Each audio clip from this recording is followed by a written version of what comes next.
Crazy Normal for better health and well-being.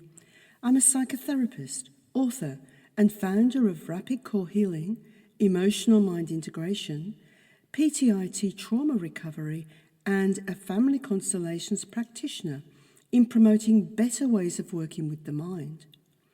I've been in private practice since the year 2000, and I have a master's degree and vast amounts of experience of working with ordinary folk like you and me.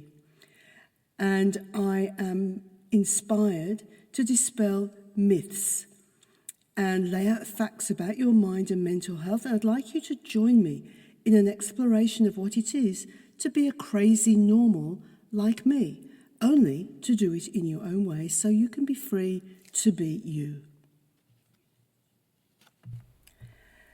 What is normal? Normal being a part of the majority of us. An understanding of thoughts, feelings, behaviours fall into a normal category. This is a range from one end to the other, with the abnormal being at the beginnings and the ends. This has and continues to shift, and one of the reasons I started this podcast is because I noticed a big shift in our normal in terms of mental health over the last few years, and I don't like the way it's going. I don't know about you, but I'm getting frustrated by what's happening out there in mental health, with statistics that say 1 in 5 of us, that's a whopping 20% of us here in Australia, and probably other areas of the world too, are diagnosed with a mental illness. So can that be real? Well, yes it is, and I think there may be several reasons for this. However, I do question what mental illness is as well. So I'm here to talk about what normal is, because if the statistics are anything to go by, normal is shrinking at a rapid pace. And pretty soon more of us will be diagnosed with a mental illness. And this will become the new normal, as it's already becoming. Now, how is that for you?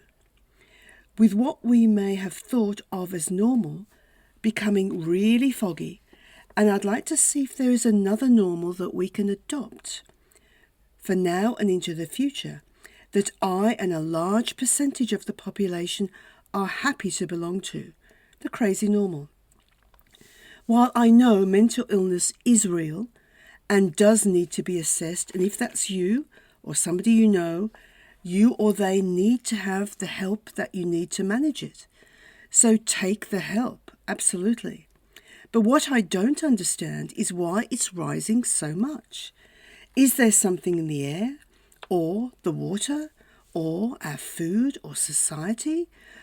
Or is there something else going on? We now have young people constantly, frequently saying that they have to look after their mental health. I know people say COVID had something to do with this. But I know that as a young person myself, the idea that I had even something wrong with my mental health was so far out into space, it didn't even register as part of my everyday thought processes. So what's happening to our young people, and what's happening to society in general, where we're all, or many of us, are thinking, well, there's something wrong with my mental health, or I have to keep looking after my mental health. I hope through this podcast we can explore some of these ideas. Some might say the extent of mental illness has always been hidden by the fact that it wasn't okay to come out about it. I'm sure there's some truth in that. But that there have always been a lot of mental health problems that people just lived with. In ourselves, parents, grandparents and beyond, that people just put up with or suffered. That this became something to put behind you as you did what you had to do in life to soldier on, put food on the table or pay the bills. I'm here to explore new perspectives and be a voice towards correcting the downward trend of good mental health and well-being. And my belief is that rather than watch our previously wide range of what was considered to be normal to continue to shrink, we need to reassess what normal is. What does it mean for you and me? So, what is normal? Who defines it and puts it out there as something we should be able to measure ourselves by? Is normal cool and balanced, or could it be seen as regimented, or even boring, or even totally inaccurate? Aren't people sometimes a bit weird, crazy, over-serious, picky, silly, or even just plain funny? Do we all go up and down a bit emotionally, or sometimes become overwhelmed? Is it normal to talk to yourself sometimes? And how many of you do that? I put up my hand up for most of what I've listed here. Who of us have strange ideas?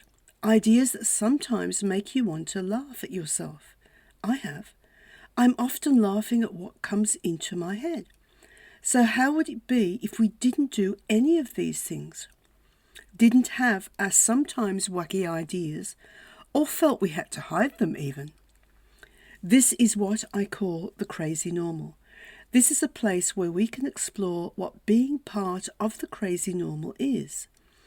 I may look at facts and also myths to make a new place for most of us in the crazy normal, where we can welcome a wide range of crazy normal idiosyncrasies and oddities, or wildly different or funny ways of looking at things, of yourself or the world.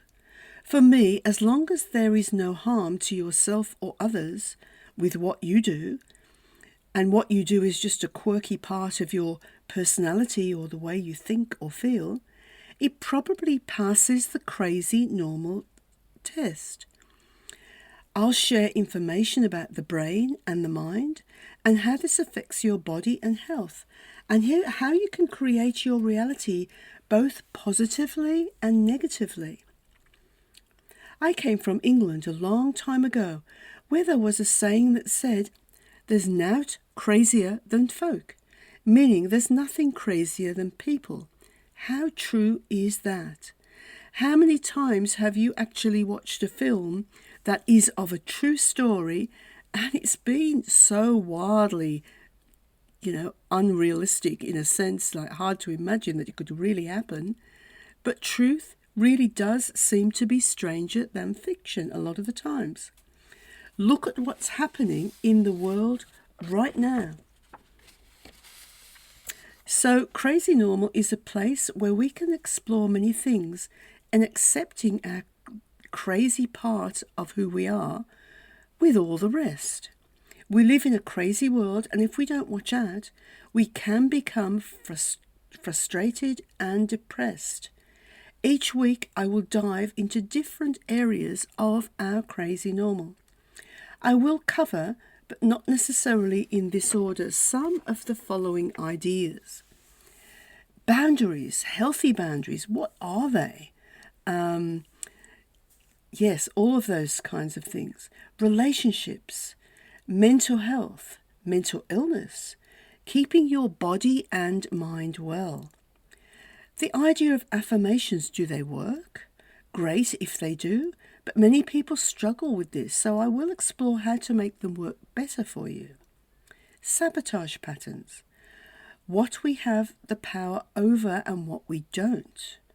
That goes back to boundaries. Destiny and free will. Karma, is it true? Let's have a discussion about that too, and how we use such a tiny percentage of it. So when we look at the mind, I'm going to kind of explore a little bit about what we understand or think of the mind and how that can leave you feeling empowered or even victimized. So I'm going to talk to you then about, what is a victim, what is empowering, and let's just decide whether your relationship with your mind is a healthy one or not. So first of all, looking at what is a victim. A victim is somebody who prefers to blame others, who tends to project their own negative attributes onto other people, who it makes it really hard to take responsibility for themselves, and actually becomes difficult to be around, actually, if you're not that kind of person, or if you don't want to be blamed for things you haven't done, basically. So victims can be all of us at some stage of life too, right? However, that can be changed if a person who has that kind of mentality of not being able to accept that they did something wrong or something problematic or something that hurt somebody else or was just plain wrong, all of that kind of thinking, when we're young, we tend to do this more, I think. But as we mature, if we mature and start to take responsibility for ourselves, we begin to reflect and accept that, okay, that wasn't the right thing to do. Yes, I was a bit tired, a bit narky, and, I didn't really mean for this to be, the outcome of what happened here. And yes, and it takes some courage, doesn't it? It also takes some genuine humbleness to get to this point where you can look at yourself and say, wow, that was not the best me in that moment. And yes, I do need to put it right. I do need to apologize. I do need to do all of these things. So,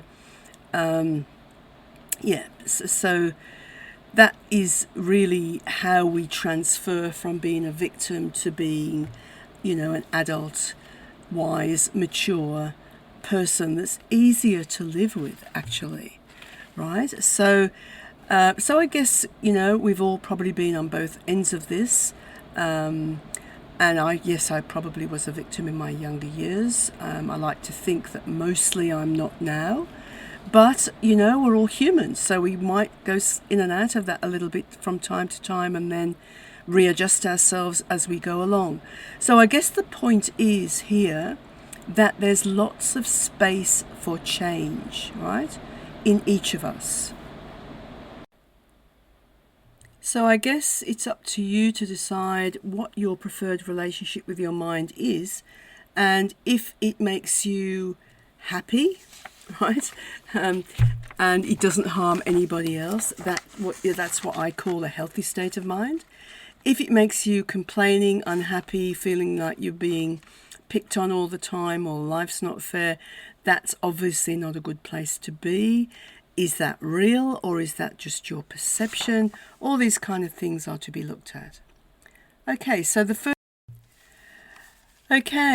when we look at the mind is made up of the brain, and the brain is a solid mass, grey matter. If you ever been to a butcher's and seen some brain, you'll see it's convoluted and grey and a bit gluggy. And yes, it's lots of tubes all wound together, right? And the brain is very, very, is a very important part of our physicality. And yes, it connects with all the different parts of the body. Okay. And then we've got the mind. The mind kind of oversees the brain and uses the brain as well. It's really important. And the mind and brain work together, generally speaking. We can think of that. They are hard to separate as they merge. However, the brain is the hardwired part of us, whereas the mind is what we could call the software, right? The software that oversees the mind. So it actually controls what happens. For example, it's kind of told me I'm doing this podcast now, and later on in my day I'll be doing something else, and the mind makes all those decisions constantly. So I guess it's important, I hope you're getting the message now, that there's quite a lot we are in control of if we actually know it, right? A lot of the time we don't realize we have as much control over the way we think and the choices we make as we do. And so that's just the way it works. So looking at the brain controls the functioning of the body. The mind is the master in making sense of the information it receives from the brain. This is much like the analytics you can get from your computer being very similar to the brain. But the mind is the software that is integrating all the physicality of the brain and all the connections it makes with all the body cells and things, but also any decisions we make about that. How do we feel about that, right? What are we going to do about that? Are we just going to reflect on it, or are we just going to let it go? All these kind of things are for the mind. While the mind is the director, the dreamer, the part that makes your life and choices. It can use the senses of the brain, which is essential to visualize what you want, to make your goals, and also help you feel about or interpret what you're feeling, let's say, and also what it thinks you're capable of. This is an important point, isn't it? Because what it thinks you're capable of is vital, actually. Because if for some reason it's got the message from somewhere that you're not a very capable person, you might be always putting yourself down about things, right? Which is really problematic because, for example, I'm doing this podcast for the first time, right? I don't know how to do podcasts. I'm kind of struggling a little bit, not sure quite whether I'm doing it right or not so right or whatever. And I could easily just fall in a heap and say, too hard, I'm no good at this. Well, it's true, I'm not that good at it right now. But I have a belief that, yes, this is the first time. And guess what? When I do it a second, a third, a fourth, it'll become more familiar, more flowing, more easy to move. And I will become more confident and everything will flow so much better so that I'll be able to do a podcast the way I do when I open my computer and write an email or get in my car and drive a car, because all of those things I've just mentioned were difficult at first, but once you repeat them and repeat them and repeat them and improve and improve and improve, things get better. So that little message inside my head of, oh, I'm not very good at doing podcasts, might very easily then be converted to, yeah, I'm doing fine. Am I perfect? No, probably never. But is it okay? Is it good enough? Yes, probably fine. Okay, so that's the kind of thing I'm talking about when I'm looking at your capability. So the brain controls the functioning of the body. The mind is the master in making sense of the information it receives from the brain. This is much like the analytics that you get in your computer. But the brain is the master of your thoughts, beliefs, and how you perceive.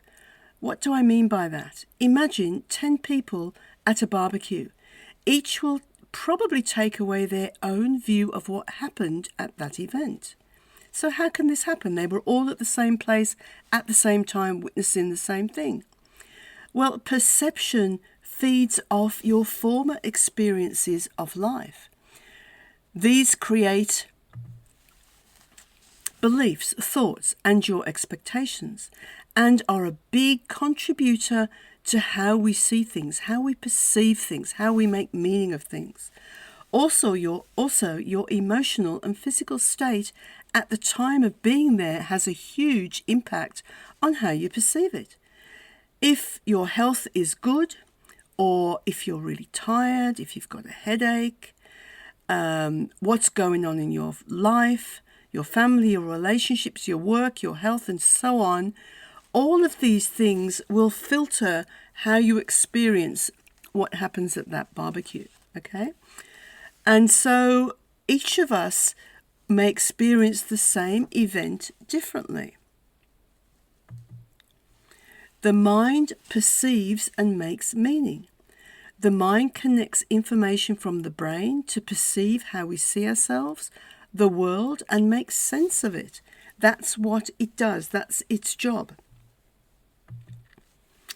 So when you think about it, the brain is the computer and the mind is nebulous energy that makes decisions, holds beliefs, decides what to say, or interprets how we feel. So how we experience the world is very much determined by our thoughts, our feelings. Our beliefs are absolutely vital. Our experience of what has happened in our life so far, our environment, our family, our culture, perhaps our religion, and our brain.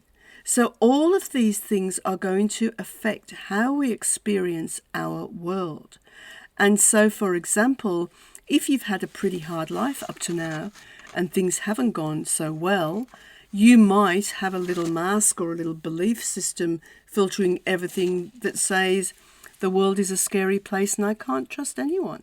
Or if you come from a family or a culture that have those kind of beliefs and experiences, again, that's going to probably have an effect on how you interpret or how you process what's happening to you. So, can we improve our mind? What if you have negative thoughts? I'm no good at something. I talked about my podcast. I'm not good enough, generally.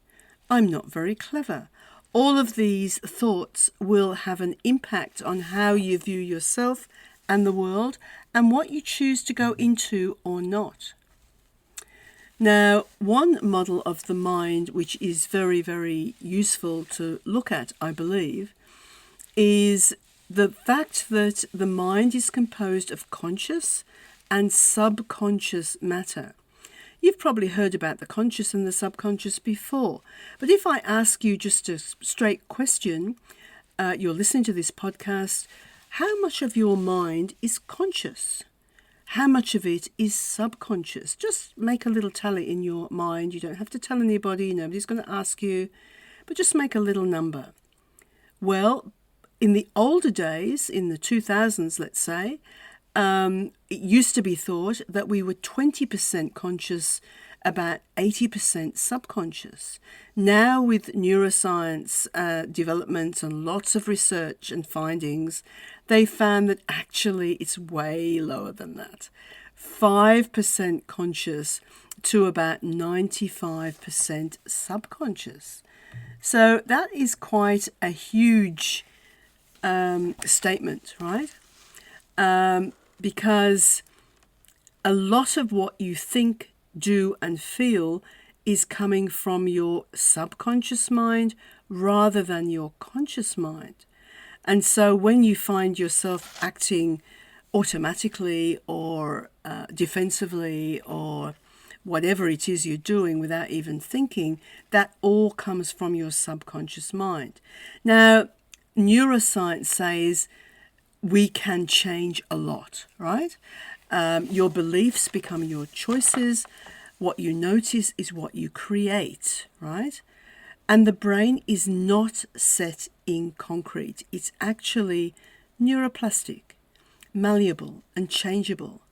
And the brain is constantly rewiring itself and can change and heal. So this is the new neuroscience, okay? This has been out, these ideas have been around since actually around the 1960s, but have become much more prevalent and much more researched and founded, if you like, since definitely 2000s or late 90s, right? And so regardless of your age, you can be constantly growing and changing and developing in all sorts of ways. It's not like we used to think you get to be an adult and your thoughts and beliefs and behaviors become set in concrete.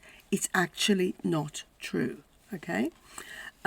So that's a very important idea. I have a story for you now.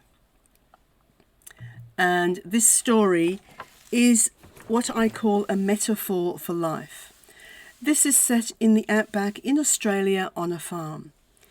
In the middle of his wheat crop, a farmer threw a couple of sunflower seeds on the ground with an image in his head of a field of sunflowers he'd sown the previous year. He smiled as he saw within his mind the huge bright yellow flower heads with their black centres bobbing in the sun and the gentle breeze. Sunflowers always touched him with their warm and pleasing show of colour, so open and showy as they open up to the world, never a doubt that they will be adored. The two seeds were blown by the wind and landed on the cool winter soil together. They lay there for a while, and then over the next few weeks, with the rain, wind and insects, they gradually became pushed downward into the soil. They were happy to have the company of the other. It was dark and moist, and as the seeds prepared themselves for a long sleep, as it began to get colder and colder as they entered winter, until, over a long sleep, as the winter turned into spring, and the temperature in the world turned the corner, and the winds changed direction, and the sun shone with more warmth again, the seeds woke up and noticed the change. The first seed noticed the warmth coming from above him and felt the need to push itself towards the upper levels there and to meet it. It had no idea what was up there, but the urge to push and see was so strong, he let it go. He had no idea what was up there, but the urge to push and see was so strong.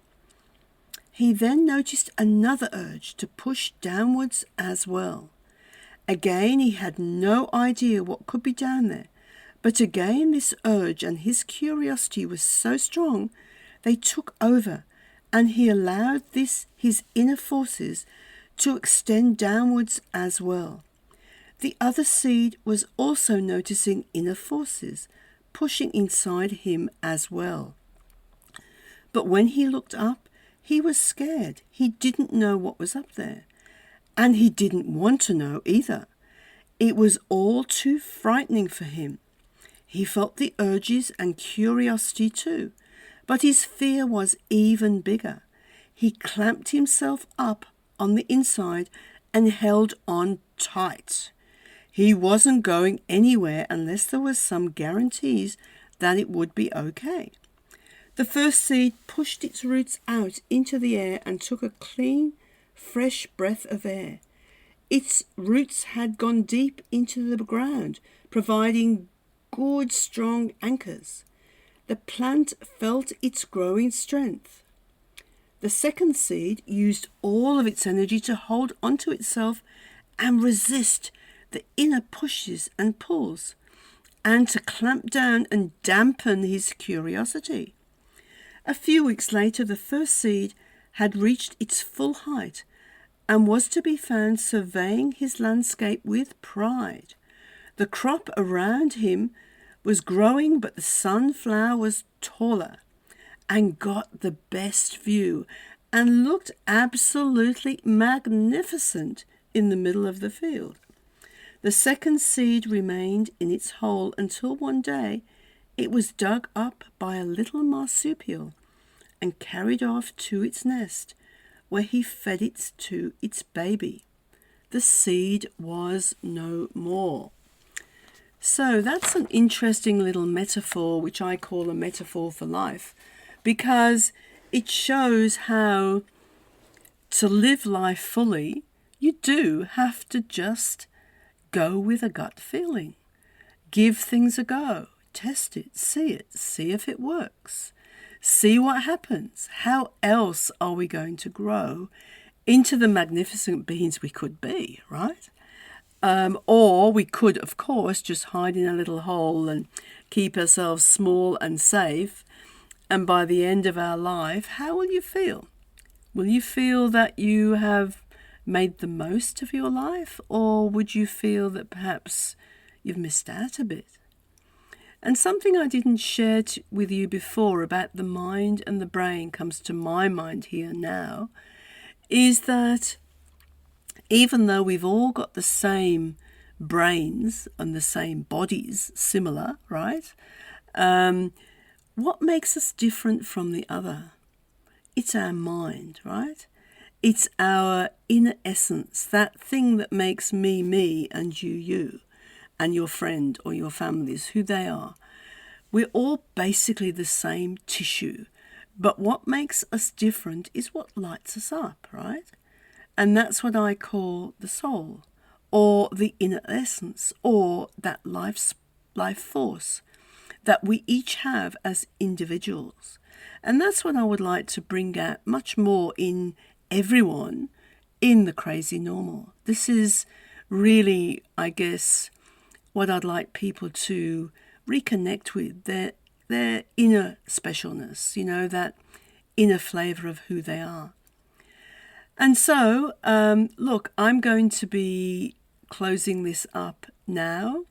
It's the first one of many, and I hope you will enjoy this and spread it around to your friends, and perhaps I will see you next time. If you'd like to share anything with me about this podcast or any crazy normal ideas or stories, I will probably share one or two each week or each time I do a podcast.